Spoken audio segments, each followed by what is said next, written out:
عضو جديد في برود لاين وعظمه وجمدان من راندي اورتن، وجون سينا بيأكد لك انه فعلا اخر بطل حقيقي. فتعال بقى كده على طول نشوف عرض باكلاش عايز يقول لنا ايه.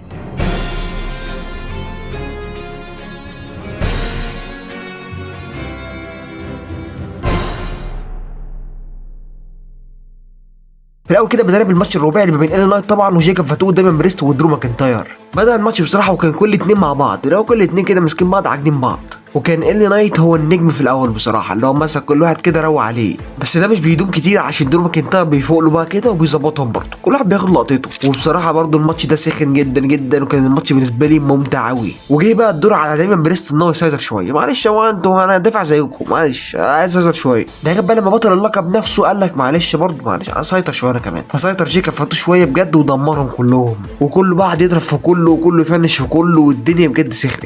وشفنا كام لقطه بجد كانت حلوه. بس درو ماكنتاير رجع يسيطر تاني، ومن هنا بقى بتحصل الحاجات الغريبه، لان درو ماكنتاير كان قريب من الفوز كذا مره حرفيا، بس دايما بتحصل حاجه بتخليه ما يكسبش، زي مثلا شادي دايما بريست للحكم، يعني دي حاجه منهم. والماتش زي ما قلت لك كامل، وكل شويه بيسخن اكتر بكتير، ودايما بريست بقى ودرو ماكنتاير نزلوا تحت يتفاهموا مع بعض، لا عجنوا بعض تحت بصراحه. وان نايت وجيكوب فاتو فوق طبعا يعني منطقي، بس دايما بريست بقى عمل له شوك سلام على الترابيزات دغدغه خلاص. درو ماكنتاير كده في السلامه، ودايما بريست كمان في السلامه معاه، وكان خلاص نايت هيستفرد بجيكوب فاتو. بس تحصل حاجه غريبه، اتدخل سول ساكو، وكمان اتدخل لك واحد جديد كده قال لك ايه معلش اتدخل انا كمان. واحد جديد يا عم من ام العيله مش بتخلص دي، واحد ماشي، واحد اسمه جيفكوب، ده واحد كان بيلعب في اليابان ومش عارف ايه، جابوه على وشه قال له تعالى اتدخل هنا. حاجه مش منطقيه وحاجه مالهاش واقع اصلا، اللي هو جيكوب فاتو يقدر يقوم بيهم كلهم كده مجتمعين مع بعض. ما علينا عايزين مشاهد، ده طبعا خلى جيكوب فاتو انه يخلص خالص كده على ال نايت ويحتفظ باللقب بتاعه. الماتش ده اصلا بالنسبه لي احسن ماتش في العرض كاداء، لو انت بجد هتتكلم عن الاداء نفسه، الاداء بجد كان جامد جدا وكان ممتع جدا.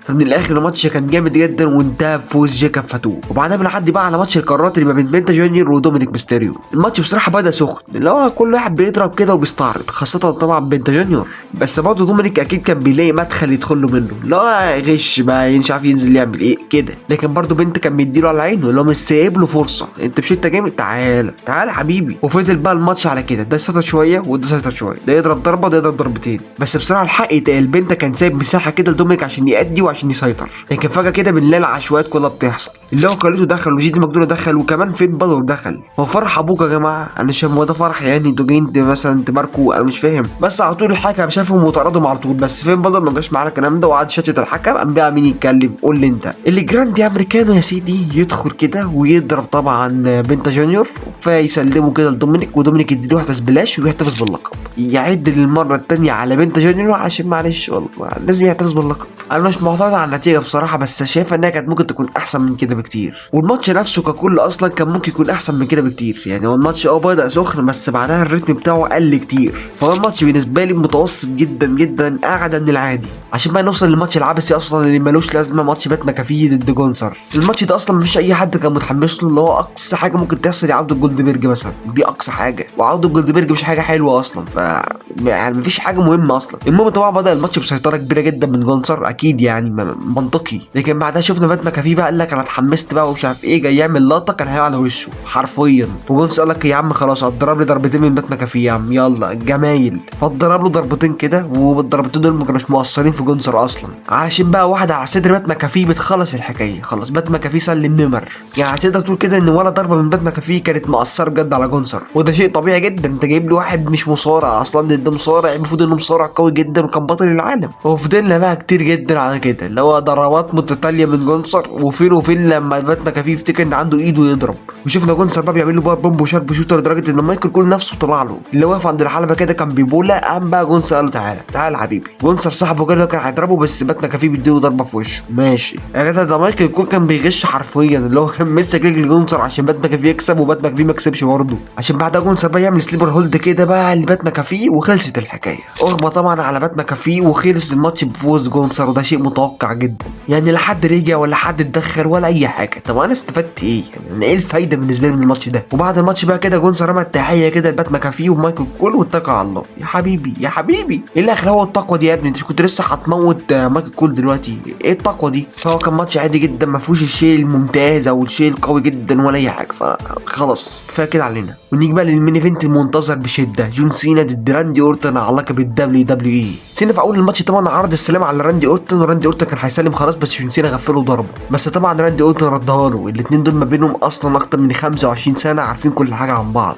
عشان بقى نشوف راندي اورتن بيضغط فعلا على جون سينا، اللي هو مسكه كده ضغط عليه فتره كبيره، اللي هو اصلا سينا ما كانش لاقي له مدخل لدرجه ان هو خلاص اتكل على الله كده وكان ماشي متخيل، وراندي اورتن راح جابه من قفاه، وجون سينا بدا يضرب شويه، بدا عشان هو هيتضرب تاني، بدا كده وقعد يضرب راندي اورتن على الكورنر، بس راندي اورتن عكسها له كده وادى له اكتر من 15 بوكس في وشه. يلا راندي اورتن كمل في السيطره بجد، وكان كل ضربه من جون سينا حرفيا كان بيلاقي ضربتين منها من راندي اورتن، لكن اورتن كان المسيطر الاكبر فعلا في الماتش لغايه دلوقتي. سينا خلاص كان هيعمل له اي بس لقينا راندي اورتن بيعكسها باركيو جامده جدا زي ما كان بيعملها زمان. الماتش ده بصراحه مليان نوستالجيا بنت لذينه. المهم ان كل واحد فضل يضرب في التاني لغايه لما جون سينا بيعمل اي جامده جدا لراندي اورتن، بس راندي اورتن بيفك التثبيته علشان بعدها يخطف اركيو برده جامده جدا لجون سينا، بس برده جون سينا مكمل. والماتش فعلا سخن اكتر بكتير من الاول، وشفنا راندي اورتن كده بيجهز لحركه البانت كيك، بس بتلاقي بقى جون سينا بيعمل له اي برده، وكالعاده طبعا الحكم بيتدرب وجون سينا فنش راندي اورتن وقال لك انا هروح اجيب اللقب بقى وادغدغه بيه، لكن ما لحقش يعمل اي حاجه عشان راندي اورتن يلحقه بواحده اركيو برده جامده جدا. راندي اورتن بصراحه النهارده وزع كميه اركيو بالهبل،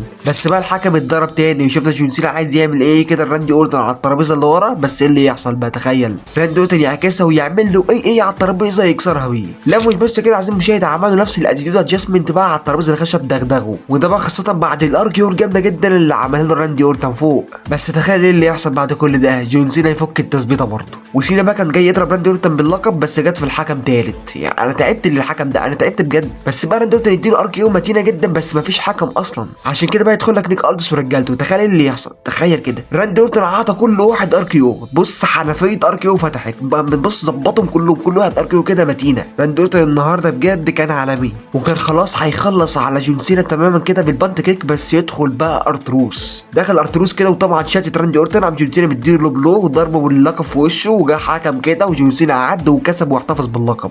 هنا بقى ممكن ناس كتير جدا تختلف وتقول لك ايه القرف ده، ايه العبث ده، طب ليه عملته كده؟ هقول لك ليه كده. اصلا دلوقتي احنا شفنا ماتش كويس جدا وجامد جدا بصراحه بالنسبه لسنهم. عايز اقول لك ان اوقات كتيره جدا زمان كانوا بيلعبوا ماتشات مش بتبقى اصلا جامده زي ده، فالماتش ده بالنسبه لسنهم هو كويس جدا جدا، لكن نهايته بقى دي اصلا شخصيه جون سينا، هو بيكسب بالطريقه دي. ما لاحظتش مثلا انه دمر كودي رودز في ريسل مانيا باللقب؟ مش عايز يعمل كده مع راندي اورتن. يعني دي طريقه جون سينا في الفوز، اللي هو مفيش فينيشيات مفيش اي حاجه، اللي هو انا هعمل اي حاجه تزهقكم مني انا كده. فاللي متضايق من النتيجه دي اصلا متوقعه جدا، والنتيجه دي منطقيه جدا بالنسبه اللي احنا شفناه قبل كده. فانا بصراحه مش زعلان من الماتش تماما، انا شايف ان الماتش كويس جدا بصراحه، الاثنين عملوا اداء كويس جدا بالنسبه لسنهم اكيد، فانا مش زعلان من الماتش كاداء ولا قصه ولا حتى نهايه، لان النهايه اصلا انا عارفها. يعني انا عارف ان كده جون سينا هيكسب بنفس الطريقه، فمفيش اي حاجه مميزه بالنسبه لي. وسينا بعدها بس كان مايك وقال لك انا مش محتاج موسيقى ولا محتاجكم انتوا، اصلا انتوا بالنسبه لي ولا حاجه، وقال من الاخر كده انا محتاج المنافسه مش محتاجكم انتوا في اي حاجه. وقال لهم بقى بصوا كويس كده على اخر بطل حقيقي بجد.